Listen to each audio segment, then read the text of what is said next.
अधीनस्थ सेवा चयन आयोग के सचिव संतोष बड़ौनी जी हमारे साथ हैं।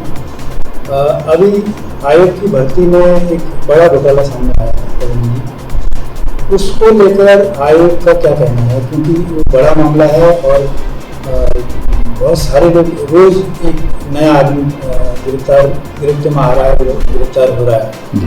तो आयोग क्या सोचता है इस पूरे भर्ती घोटाले वाले में?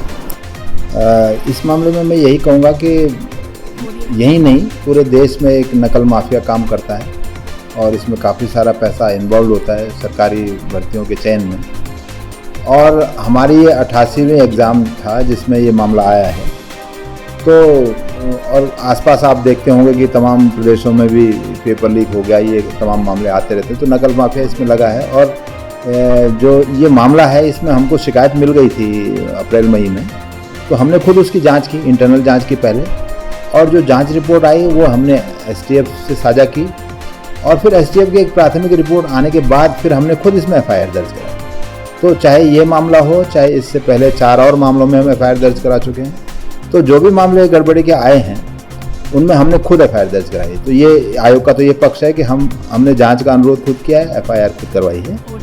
और दूसरा पक्ष ये है कि अगर जांच रिपोर्ट जो अभी तक जो जांच हुई है, जो जितनी जानकारी आपको है, मुझे भी समाचार पत्रों से ही पता चल रहा है, अभी तक कोई रिपोर्ट हमारे पास वैसी नहीं है औपचारिक।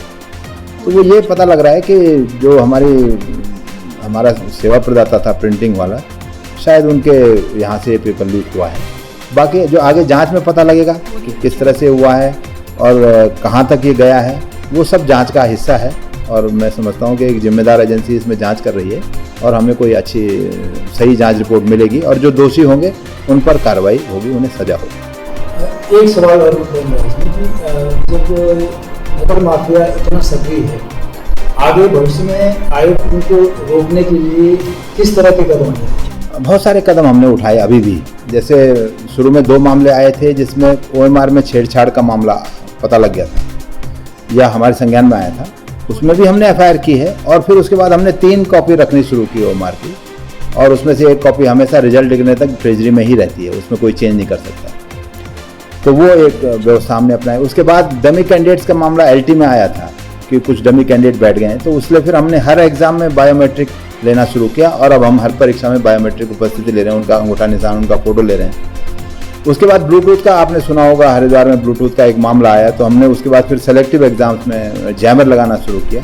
वो भारत सरकार की अनुमति से लगाना पड़ता है, तो वो हमने कार्रवाई शुरू की। तो जैसे जैसे जो मामले लग रहे हैं कि ऐसा हो सकता है, तो हम उसके करेक्टिव मेजर भी लेते जा रहे हैं। और अब ये मामला चूँकि ऐसा आया है कि प्रिंटिंग का जो चूँकि पहली बार हमारे यहाँ तो पहली बार 88 एग्जाम में ये इस तरह से पेपर लीक का मामला आ रहा है, तो चूँकि ये मामला हमारे भी संज्ञान में पहले नहीं था, तो अगर ये मामला आया तो इसके लिए भी हम जरूर करेक्टिव मेजर लेंगे और हम अच्छे से अच्छा इसके लिए सेवा प्रदाता लेंगे और इम्प्रूव करने की कोशिश करेंगे। और बेसिकली ये सारे देश में ये चलता रहता है कि वो भी कुछ माफिया भी कुछ और हथकंडे अपना रहे हैं और आयोग को भी इम्प्रूवमेंट करने की ज़रूरत होती है। तो ये एक लगातार चलने वाली प्रक्रिया है।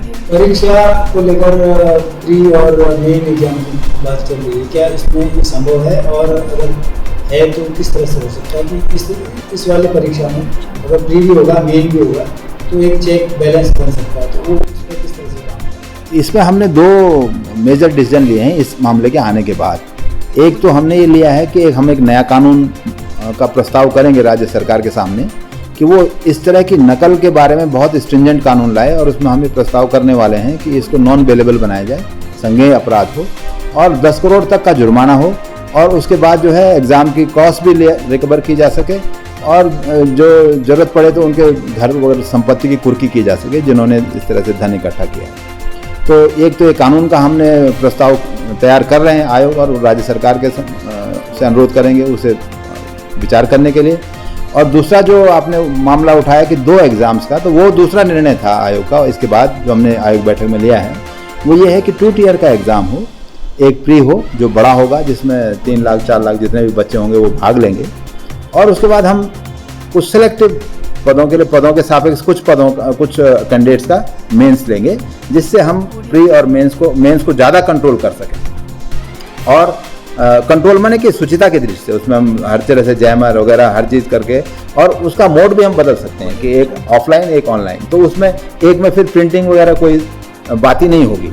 तो मेरे इस करने से काफ़ी कुछ सुरक्षा एग्ज़ाम में हो जाएगी, और माफिया को 2 स्टेप होंगे, दो दीवार फाँदनी पड़ेगी, तो उनके लिए कठिनाई बढ़ेगी। आखिरी सवाल ये चाहते हैं कि आपने प्रिंटिंग वाले पर सबसे ज़्यादा शब्द जा रहा है कि पेपर वहीं से लीक हुआ, तो वो एक विश्वसनीय आदमी था जिसपे आयोग ने इतना विश्वास किया, उसने विश्वासघात किया, तो उसका क्या ऑप्शन हो सकता है इस विश्वासघात को तोड़? उसके लिए भी यही हो सकता है कि मल्टीपल सेवा प्रदाता हों और रैंडम प्रिंटिंग हो, और इस तरह से एक या दो को लेकर ना चला जाए, तो वो सब ऑप्शन आयोग विचार करेगा, मुझे उम्मीद है, और उसके बाद आगे के करेक्टिव मेजर हम लेंगे और ये कोशिश करेंगे कि ये ऐसे मामले दोबारा ना आए। जिन युवाओं ने रात दिन मेहनत करी थी, अब हमने बहुत सारे युवाओं से बात की, वो काफ़ी नाखुश हैं और आक्रोशित हैं, तो आप उनको क्या मैसेज देना चाहेंगे आयोग की तरफ से? मैसेज यही है कि देखिए, हम आयोग कभी नहीं चाहता कि ऐसे बच्चों का नुकसान हो, और हमेशा उन बच्चों के साथ रहा है, और ब्लूटूथ जैसे मामले में भी हमने रिकमेंडेशन भेजी हैं, सब कुछ तीसरा एग्ज़ाम लेकर, और इन सब बच्चों को अलग करके जिन्होंने ब्लूटूथ यूज़ किया था। तो ऐसा नहीं है कि आयोग ने पहले उन बच्चों के लिए कार्रवाई नहीं की है, तो ये सब जांच का हिस्सा होगा, और वो उनको अभी तो इस मामले में धीरज रखना होगा, जांच का इंतजार उन्हें भी करना जरूरी है, हमें भी करना जरूरी है।